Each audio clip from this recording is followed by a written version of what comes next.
Fidget spinners.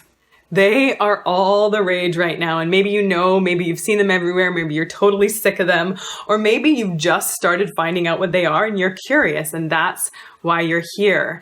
And in all honesty, I just heard about them the other day. And then as soon as I heard about them, it's as if they started just popping up everywhere. And I started seeing them everywhere. And then I heard that they could be good for helping people with anxiety or stress. And so, of course, as soon as I heard that, I had to get into the research and learn what this was all about. So in this video, I talk about what they are, why they're all the rage right now, and then how they help with anxiety, specifically the two big ways. Now, there's one big way that has been publicized more, that is more obvious, it's been talked about more, but there's research coming out now on the other way that they can really help with anxiety. And we're going to talk about both here today. If you're new to me and this is the first time we're connecting, my name is Kristina and I am a therapist, researcher, and online course creator. I have a master's degree in counseling psychology and I work to help men and women get through the crap that is holding them back so they can like themselves and their lives more every day. And maybe you've just started hearing about fidget spinners, but the truth is they are not new. They've been around since the 90s. But it was back in late 2016 that Forbes magazine published a big article on them saying how they could help with anxiety, stress, and even autism. And so Forbes published this article about them, and then all of a sudden they started to explode. They started to get big. And then there were a few influencers who came in and started publicizing them and talking about them. And it was just in around April, May of 2017 that they started to become so popular and they were everywhere. They just exploded. And the reason why, so one of the big reasons why they help so much with anxiety, according to the research, is it's for people who maybe wear more of their anxiety on the outside. You know, there's some people who, when they're feeling anxious, you wouldn't know it. They don't wear it on the outside. They have the feelings and the stuff going on inside, but you would never know that they were feeling anxious or they were struggling with anxiety. But then there's some people who are more fidgety, who are just sort of more jittery, who are always kind of touching something or shaking a leg or tapping something. They wear that stress and anxiety more on the outside. So enter fidget spinners. They give something for you to do, something for you to fidget with.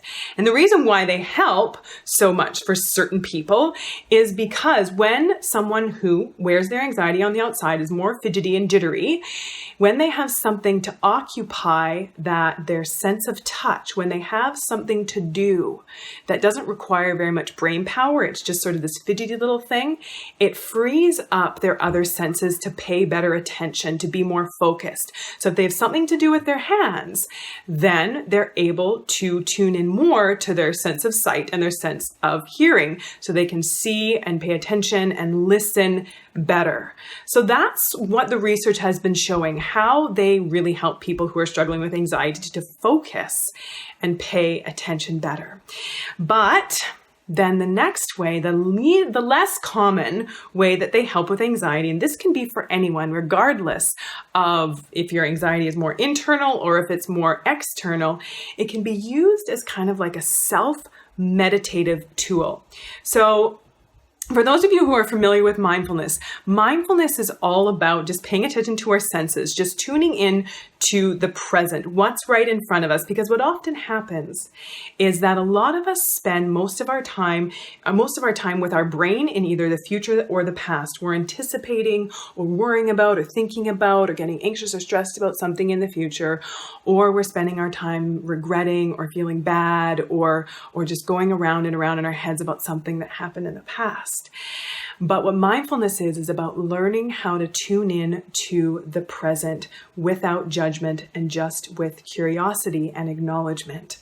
So a mindfulness exercise will do just that. It will help you just become present, tune into your senses. And if you just take this little fidget spinner and start spinning it around and watching it and paying attention and noticing the shapes that it makes as it's spinning, noticing the colors that it is, noticing what it feels like, so tuning in to your sense of touch, and maybe even paying attention to any sounds that it makes, any subtle sounds that it's making as it's turning. It's got this really powerful little mindfulness piece to it, and can also be a bit of a form of self-hypnosis that you can almost even get lost in it. And I think about campfires, or even a fire burning in a fireplace with the wood and the logs. And you know how if you've ever just sat and watched a fire, it has this almost like this hypnotic property to it, that you just get lost in it and you just focus, and you're just focused on the way that the flames look and the sound of the crackling wood and the smell of the smoke.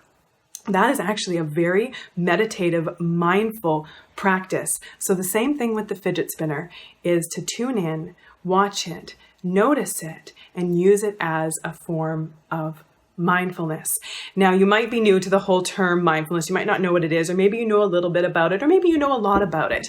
Regardless of where you're at with mindfulness, I have a free 10-minute mindfulness audio for you. It's a mindfulness exercise, guided exercise, 10 minutes long. I'm going to put the link to that. That's there. You can download it for free.